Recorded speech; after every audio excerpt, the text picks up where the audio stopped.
All right, we still have a couple people coming in.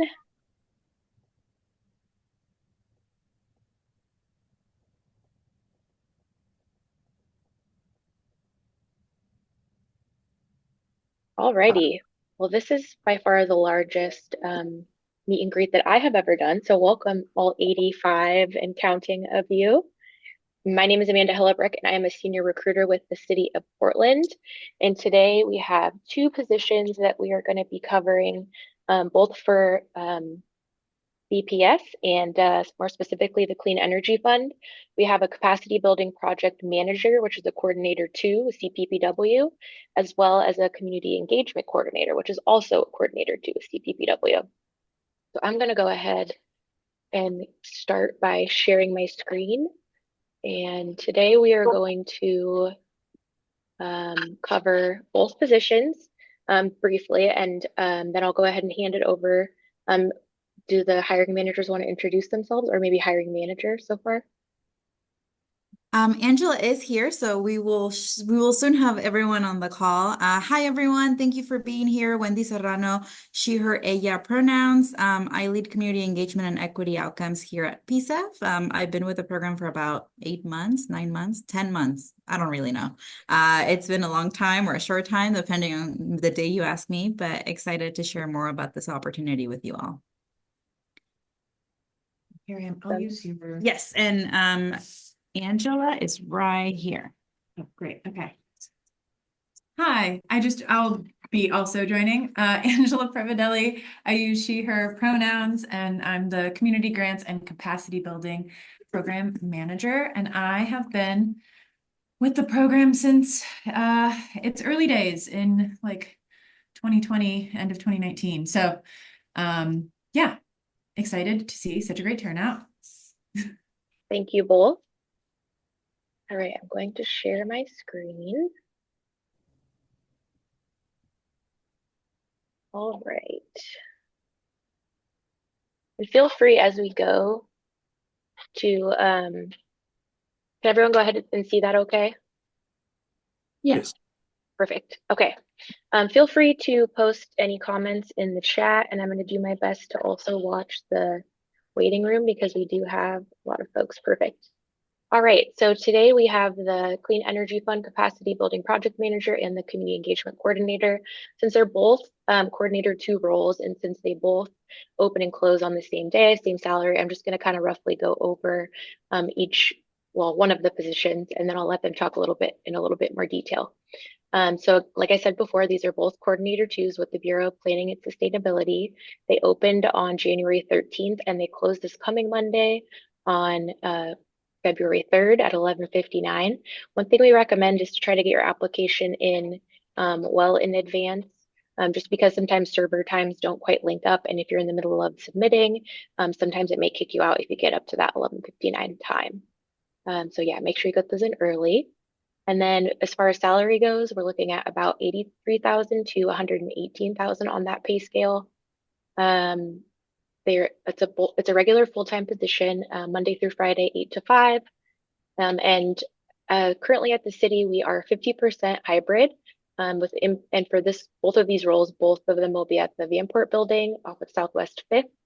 And for the remote portion piece, you have to be located in Oregon or Washington. And there's a link if you want to find out a little bit more.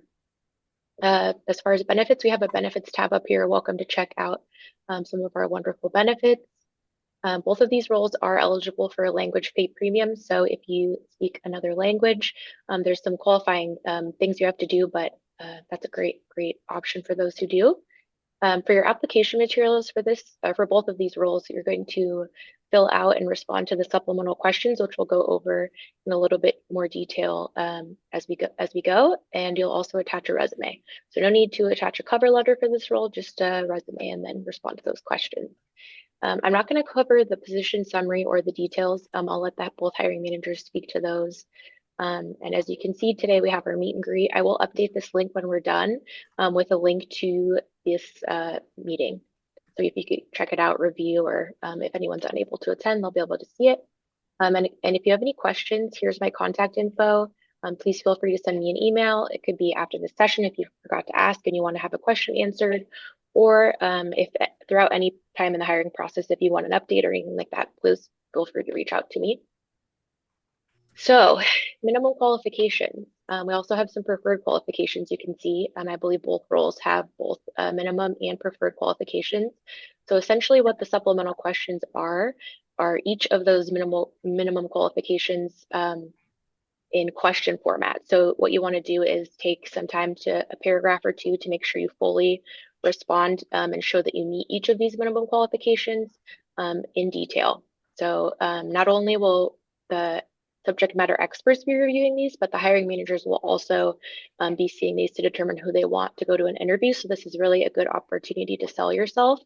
And I would also recommend updating your resume to kind of highlight any skills you have for this specific role to make sure that those are matching up.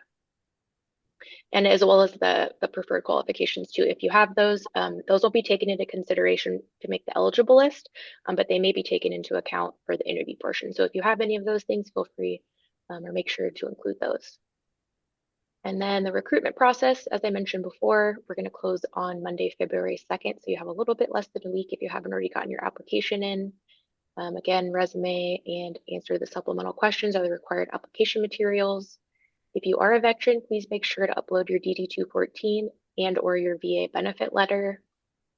Some good application tips. So we have some how to apply videos that I would highly recommend watching before you submit your application. The city does, their application process is a little bit unique compared to some other organizations. So checking those out is highly recommended. We also have how to apply classes. We have 2 of those per month. One is actually going to be next Wednesday at 12:30, and I will be leading that class as well. So if you want to get signed up for that, it's a little bit more of a deep dive into our application process, and certainly I would say well worth your lunch hour. Let's see what else. How we determine pay. So like I said before, making sure you update your resume and make sure you use those supplemental questions because those materials will be taken into consideration to determine where you fall on the pay scale. So yeah, there's no page limit, so you don't have to have your resume be 1 or 2 pages. It can be 5 pages if you have 5 pages worth of work experience. So make sure you include all of that. And as I mentioned before, no need to attach materials not requested. For equity purposes, we're not going to look at any like cover letters, letters of recommendation, anything like that. So just stick with just stick with the resume. Make sure you get in before the closing date, and we can only accept applications through NeoGov or government jobs. We can't do emailed or faxed applications. And a big one here at the bottom is this use of AI tools. So at the city, we do allow the use of AI, but we highly recommend that you use AI as a guide to kind of get you started. Or if you're wondering, how might I answer this minimum qualification, kind of getting things moving. But we do see now a lot of times people just copying and pasting straight out of like let's say ChatGPT, and I mean it's pretty obvious at this point. And I would say even if the information included is relevant, I would say it's probably more of a hindrance if you do that. We highly recommend that you type things out in your own words. So and for our own sanity and reviewing all these applications, it's nice to hear directly from folks rather than from AI. Just keep that in mind. And then here's a rough timeline of the rest of the process. So we'll do the minimum qualification review that same week that it closes and hope to have the eligible list out the second week of February, with interviews happening in late February. And then employment offers in March, and hopefully a start date in March as well. The timeline is approximate, but we do our best to update you if there are any delays or things like that. So just keep an eye on your email. And then lastly, we have this information here with some links to information like veteran preference, ADA, and equal opportunity employment. So go ahead and check those out if you like. And I will go ahead and stop sharing. And I'll hand it over. I don't know, Angela or Wendy, who wants to start, but.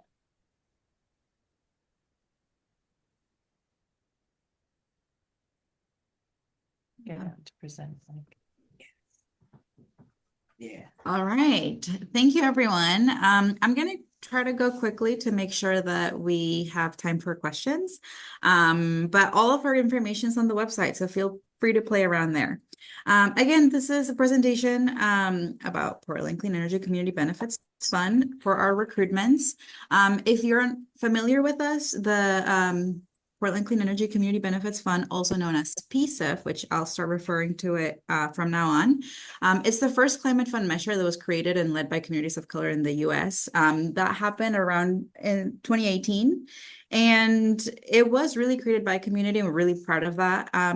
And it was created by community for community, especially for folks of color and people that are really facing some of the most challenges with inequality in our city today. The fund was expected to generate about 20 to 40 million when the ballot measure was being conceived, but it has been generating over 200 million annually. And that is for us to really invest in addressing climate change and advancing racial and social justice. How we gather that fund or that money is doing a 1% gross sales tax on Portland sales with corporations that make over 1 billion sales nationally and local businesses that make over 500,000 locally. There's been about 155 million in dollars invested in grants already to date.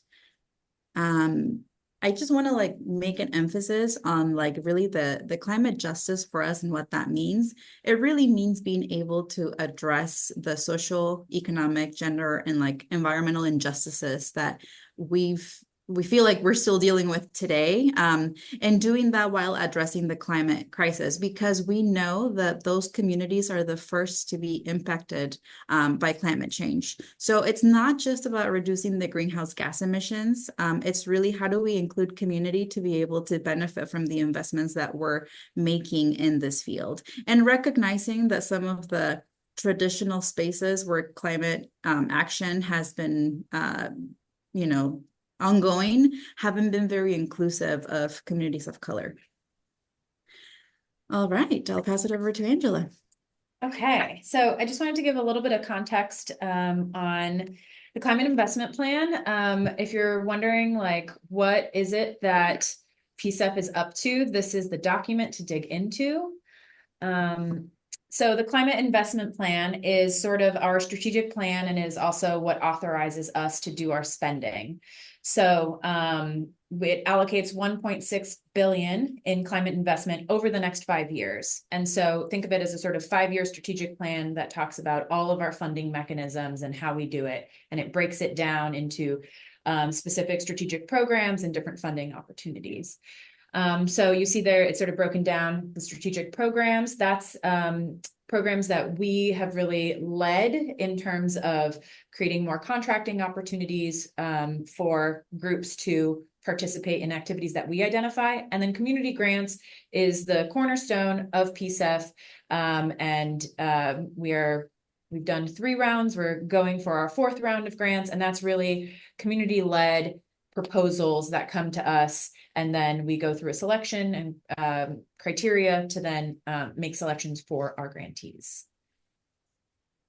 Okay, and so here you can see a breakdown. This is from the Climate Investment Plan, and you can see where we fund. And so, the vast majority of our funding does go to the renewable energy and clean energy projects and programs.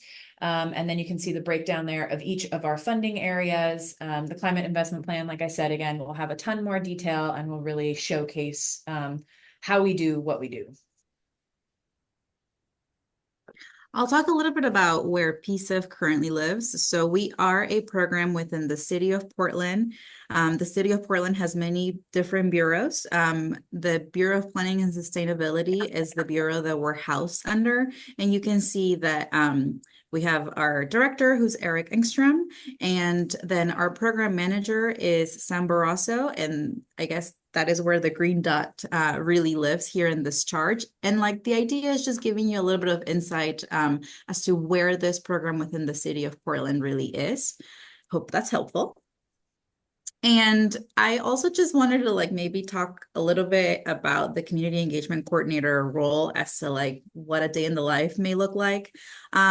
We do a lot of very different activities for community engagement. It could look like having to join a community meeting where folks are coming together to discuss a topic that's specific to one of our portfolios.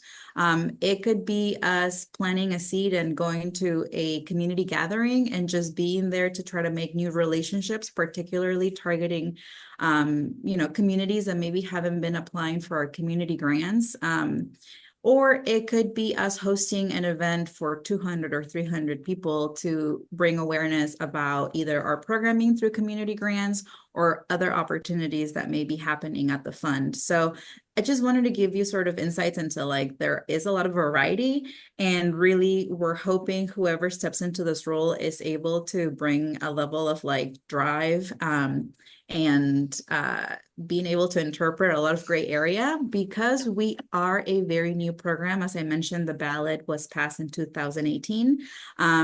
So we haven't been existing for very long, which means that there's a lot of creativity that can come out of that, but there's also a lot of times where we have to just figure out, all right, like what do we think? How do we approach this, right? And there isn't like a here are your tasks for the day. Community engagement in my experience has never been that way anyway, but just wanted to just give a little bit of like feedback as to what to expect. And I'll pass it over to Angela. But before I do that, I also should mention the program, even though it's newer, we've tried to identify different entities that help us really bring that community-led aspect to the fund and formalizing that relationship to our PSEF committee. Those are public meetings. We have recordings available online if anyone's interested in like learning more, but they are the ones that approve our community investment plan. And then we have two additional bodies. We have the High Road Advisory Council, where we really discuss the workforce and contracting topics of the program. And we also have an equitable tree canopy work group, where we're really discussing how do we invest in expanding our tree canopy and tree care in a way that's really supporting contractors and expanding the diversity of that workforce, which we know traditionally hasn't been the case. So each group has a bit of a different mandate. And the idea is that whoever steps into this role would really be supporting us and being able to make sense of how those groups connect with each other and how we're able to like just be able to grow that. As Angela shared, there's a lot of different investment portfolios. Some are unique enough that require a little bit of coalition building and for us to have some insights from those communities. So we may be developing more advisory bodies to be able to bring those insights in. Transportation decarbonization is a new portfolio for us, and it's a space that I'm sure we may be interested in expanding as to have another advisory body for the program. So anything you can relay on your application materials that speaks to previous experience here will be really helpful. And now, for real, I'll pass it over to Angela. Okay, so I wanted to talk a little bit more specifically about the capacity building project manager position. So there's kind of three general bodies of work that position will focus on. So one of our strategic programs that will be coming online is our capacity building cohort. And so that is a program that is in the works, is still being shaped up. This position would sort of be plugging in and helping with some of that program launch and then being the lead in implementing it. And so that is really to support nonprofit organizations that are participating in the climate justice movement here in Portland to support their organizational development. So what makes them a really strong organization that then would better position them to have greater climate outcomes in their work. So it's really that internal looking, what does it mean to run an organization really well? Financial management, leadership, development, those types of things. To be able to do that, we will both have convenings that will support peer-to-peer learning for the organizations that are selected. Who's talking? Oh, I'm sitting right next to Wendy, hello. So we're sharing a mic so we don't have But you can feedback. see them on the screen. But I'm also on the screen. Hi. There will be convenings that'll be part of the cohort program, and then there will also be contract management. And so those contracts are really going to be service providers who provide the organizational development services. And this position will really be a matchmaker to grantees who have specific organizational development needs, and then some of those contracted service providers, and being a link between our grantees and helping support their success. And then here on the right is a little nod to our mini grant program. So this is one of our longest running programs now. It launched in 2021. These are small grants. We do have an amazing person in that role who leads that program. But this new project manager will sort of be a thought partner and provide support on the operations of the mini grant program as well. Great. That's the presentation. So Amanda, do you have any guidance on how to direct questions since it is such a large group? Yeah, typically I have people type in the chat and or raise their hand, but I think if you can put messages in the chat, that way we can kind of go in order, and it's going to be hard if 27 people raise their hand at once. So if you could put them in the chat, I think that would be the most efficient use of our time, and we'll get through as many as we can.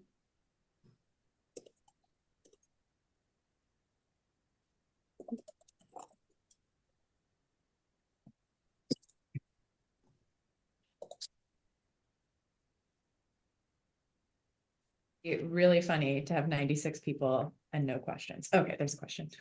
Oh, they're going to come, trust me. All right. These are new positions. I think that is the first. Hi, just to confirm that these are new positions, not replacements. Correct. These are new generated positions. So they're not replacing anybody. I think for the second one, Amanda, I'll look to you as a backup, but yes, these are two separate recruitment processes. So you can tailor your resume to the particular recruitment that you are submitting to. Angela Previdelli is the great human that's right next to me to get to what is the name of Wendy's companion question. Yeah. Can you share examples of past successful community engagement efforts led by PSEV?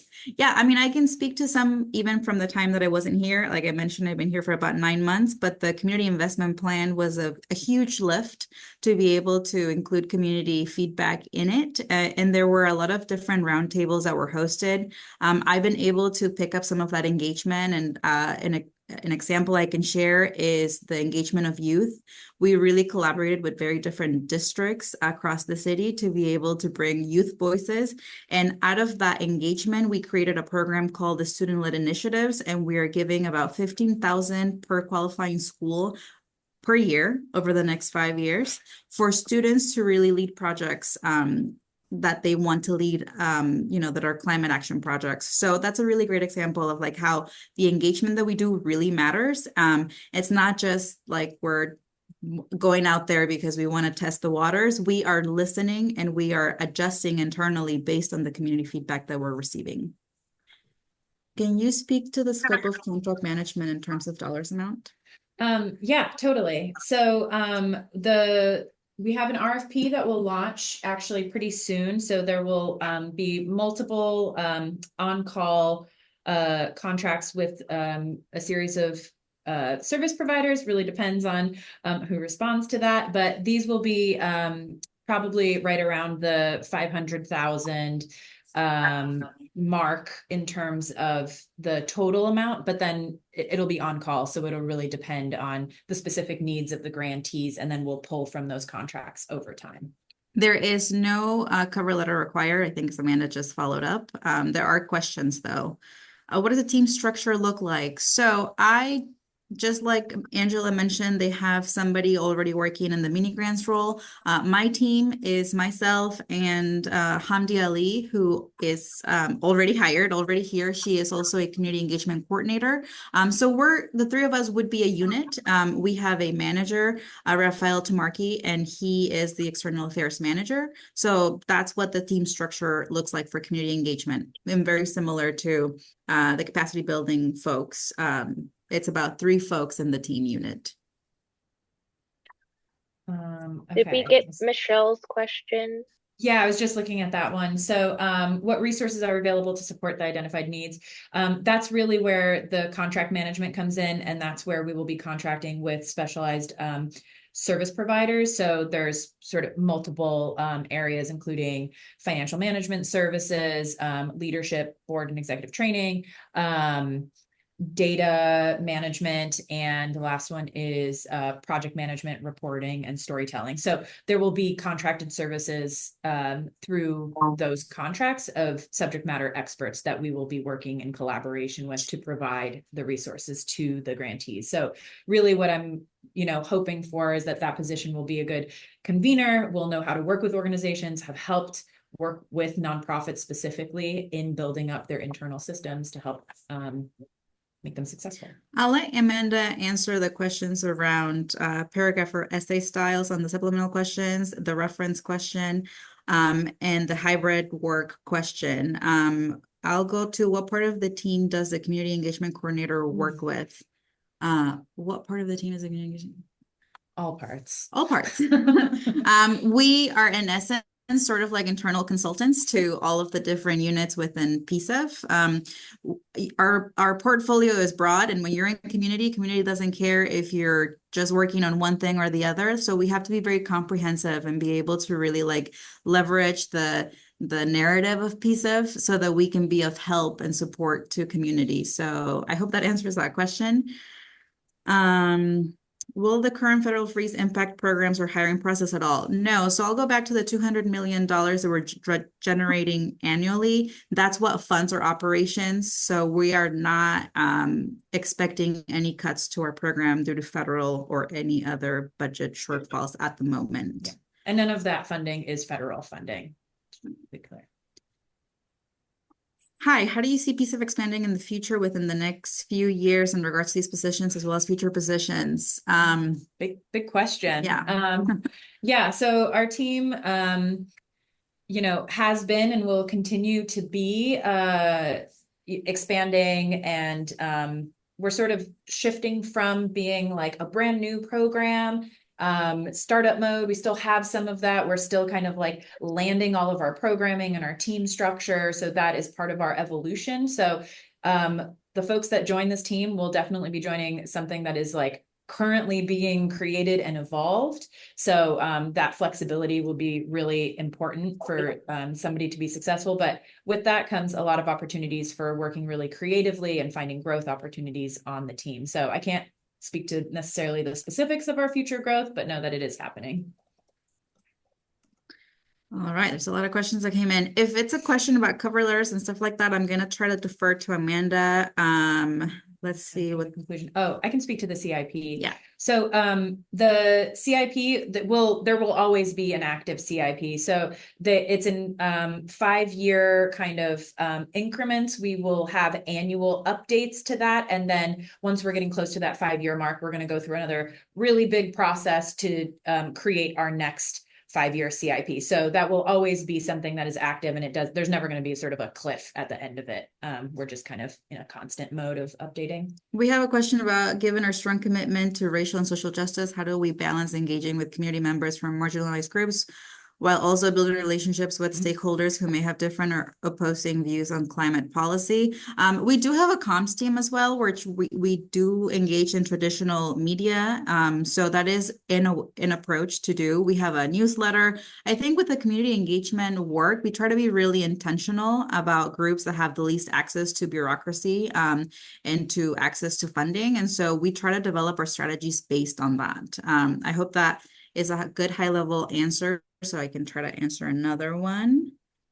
Do you see one?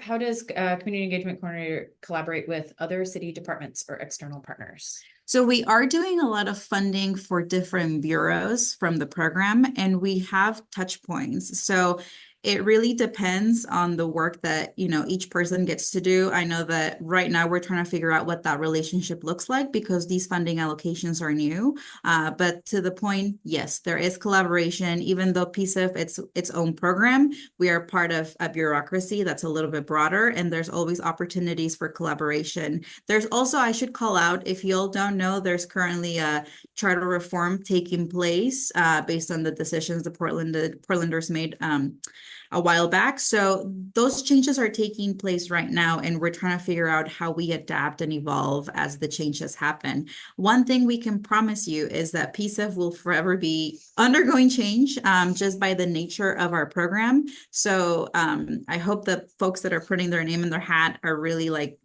able to embrace that, because that is a certain that we can guarantee here. Okay, there's a few on, I see a question here. How quickly are decisions made in the department? And if it's about HR, maybe I'll hand like that process to Amanda. But if you're talking about funding decisions specifically, there's a variety of timelines. Our community grants program is an annual grant solicitation process. And so that's the kind of like cycle, but then we have lots of other funding opportunities that are on all sorts of different timelines. So we try to be fast, but we are part of a large bureaucracy. So there's lots of steps and requirements that it takes to get everything moving and out the door. The next question was, what kind of skills are we looking for in the community engagement coordinator role? The posting speaks to some of that, so please reference that. Additionally, I did say like being very self-motivated, like very self-driven, because there is a lot of gray areas being a new program. We need a lot of people that are, you know, able to self-start without really needing to be directed to specific tasks. So that will be super helpful. And it kind of goes into the next question, how much flexibility or creativity does the role allow? There is a lot of creativity. I mean, I think that we're trying to be very creative and thoughtful as to how we're engaging communities, particularly that traditionally haven't been able to engage with government. So we've done all kinds of like fun things. Right now, we're in the planning of like a PSIF tour to really highlight some of the investments geographically that you're able to witness. And we're trying to create also multimedia campaigns that bring awareness about the program in different languages. So we're being creative, or so we think so. I'll just add to that and say that, you know, we've been creating a lot of programs. There has been a lot of program design. There will continue to be some, but we are also shifting to a place of like out of heavy program design and into more of like executing and implementing the things that we have created. So that is a little bit also of the reality of the changing of the roles. Like some of the things will be a little bit more previously designed, but we are looking for folks to kind of step in to implement. There's a question about what are the opportunities for career or professional development growth for the PSIF Community Engagement Coordinator? As I mentioned, there's many. We are in the phase of development, and so there's opportunity for stretch assignments. There's opportunity to like really collaborate with folks in different parts of the program and or the city. It really depends on like what the focus or priority is at the moment. So because of the nature of our program, there is definitely a lot of opportunity, and we try to really be intentional in making sure that folks are growing with the role, and we're able to like, you know, allow that and create space for it. Daniela, I see this next question. It's a little bit big, so I'm just going to keep it a little bit more focused specifically as it relates to these roles. So our program is in partnership with a lot of other municipalities and other jurisdictions. In all of our work, we have a lot of great thought partnership and other types of partnership with folks. So we definitely try to keep that alive and active. But yeah, I'll just leave that for now. That's definitely work that happens in these roles and on the team. Barbara, I see your question. Yes, we were at the Tech Summit on Saturday. Hamdi gave a presentation. Hamdi's on our team, my team. And yes, there's a lot of opportunities like that. We got to be in that opportunity by a program we created, which is sponsoring community events, where we're able to really share more about the program, and we're able to like incentivize folks to learn about ways in which they can be engaged with us. So I'll leave it at that. I see the follow-up question. Can you expand a little bit on efforts in working with students? We have the allocation that I mentioned, the $15,000 that are going to qualifying public schools within the city of Portland. We are expecting to do an event in May to really bring all of those students together to be able to share the programs and projects that they've been planning and working on. And for them to be able to expose each other and like give each other like a little bit of hope about what climate action looks like for youth when it's like youth led. So there's definitely more of that. When do you address this as bid? The community engagement coordinator is a primary goal or strategy for engagement, more marketing idea by letting people know what the fund is up to, or is it more encouraging communities and organizations to engage with the program that PSEP funds? There's a lot there. We're trying to be able to engage with partners, whether that is nonprofits, different community partners that work with community. At the same time, we're starting to really be focused on how do we engage with the beneficiary of PSEF, right? Like we want to be able to connect with the folks that are receiving the benefit, whether you are benefiting from like a home retrofit or whether you are maybe able to take one of the bike rebates that we're about to launch in one of our new programs. Like right now, the focus to date has been really on the community nonprofit partners, but we're really now expanding and trying to make sure that we're also connecting with the beneficiaries so that we're able to like hear from them and have like a full circle moment, right? Like we can't just focus in one area. I hope that answers that question. All right, I'm skipping down a little bit. I see here, what community groups does PSEF currently work with or provide grants for, and what communities do connections need to still be built? Big question. I'll say, I think that we have granted to over 200 individual nonprofits in the area, so many groups, and that's just through the community grants program. I would definitely encourage folks, spend time on our website. We one of our core values is transparency, and we really live by it. There is so much there that you can learn about who we work with, how we work.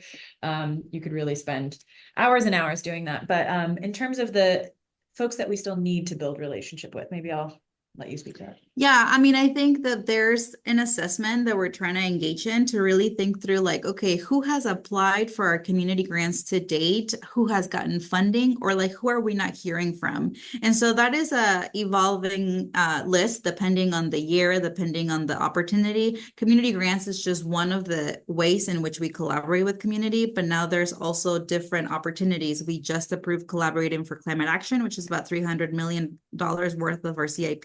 CIP stands for Climate Investment Plan. And, and then there's these other strategic programs that we're rolling out through contracts with administrators. So each program is unique and we have different evaluation metrics through each.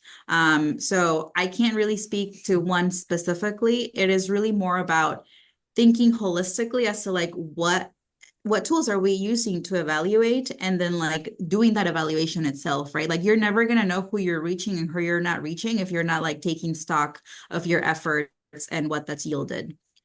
Sorry, that's kind of an open-ended answer, but. Okay, what level of support PSEF has within your greater org? So we are housed within the Bureau of Planning and Sustainability, which is also housed within the city. So there are definitely layers of support. Both, there are services within the Bureau that support us. We also just have a lot of folks on our team. So there's different kinds of support throughout. Really depends on what you're talking about. But yeah, I'll leave it at that. And then for the next one, I see the procurement regulations. I'm not going to get into that. I'll also just say the City of Portland has a whole procurement website that has all the things on the regulations that you can find there. There's a PMP question. Oh, I noticed that a PMP is nice to have for the capacity building project. Is it beneficial to write on the application if I am in? Yes, totally great. Share as much information about anything that is listed as an either a requirement or as a what's the other section called? The anything that's listed on the position description that you feel like you have, talk about it. We want to hear about it. The next question is also for capacity building. Is it important to have any technical experience with climate or clean energy, or is it community nonprofit capacity building and partnerships work?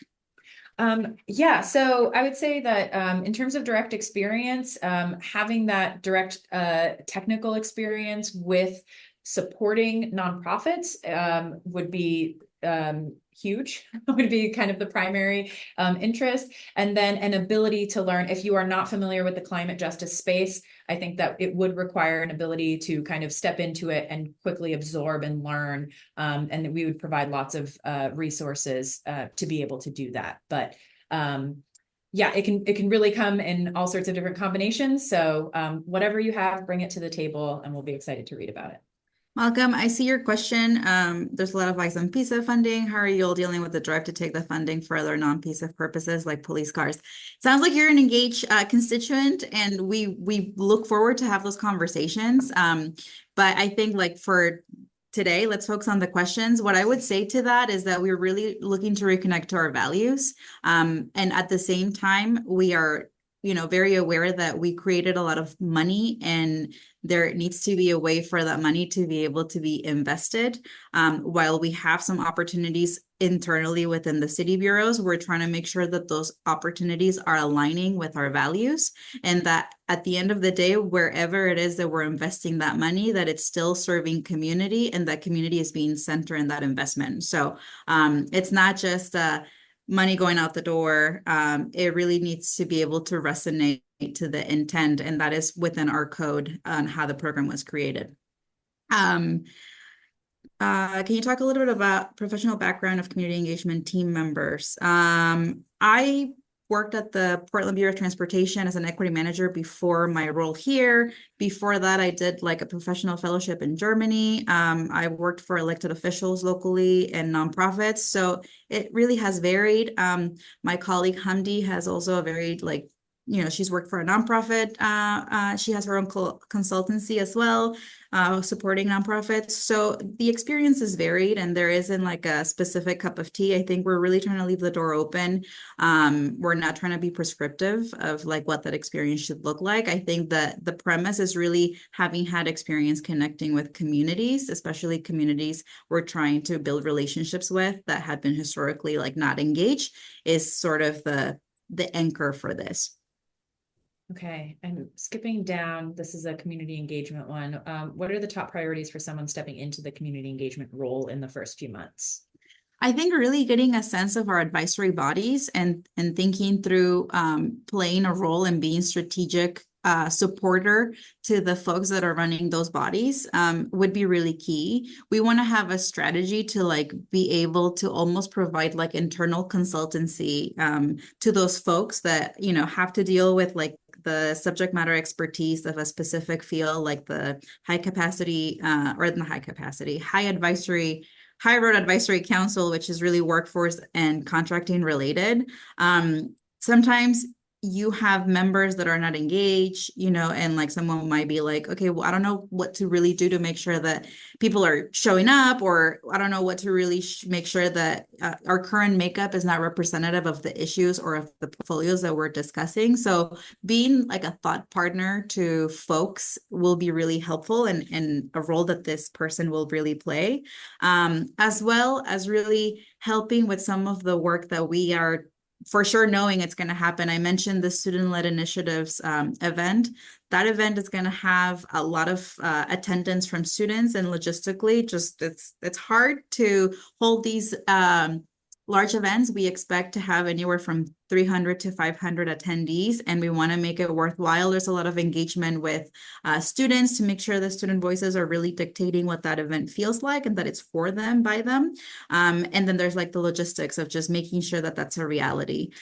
So there's prescriptive things already because we're going at this as fast as we can to make sure that we're including an engaging community. But then there's also like the space for this person to bring creativity to the role and like thinking through, okay, this is where we are as a program, like in this moment in time, we could maybe really benefit from A, B, and C. So I think as a manager, I'm really open to folks bringing their own ideas and workshopping them together to figure out how that may fit into where we are as a program and what we could do. Okay, I think we are right at time, and that was a really lovely final response. So Amanda, I think if there's any additional questions, right, they would direct them towards you. And really exciting to see such an incredible turnout. We're really excited to review submissions. Absolutely. Thank you everyone for spending your lunch hour with us. If we weren't able to get to your question or if we somehow missed it, which I think you guys are pretty spot on in that, so thank you. Feel free to send me an email and I'll do my best to get a response for you. That was great information. Thank you both, and thank you all for joining us. I look forward to reviewing your application. Thanks, everybody. Thank you, everyone. Bye. you.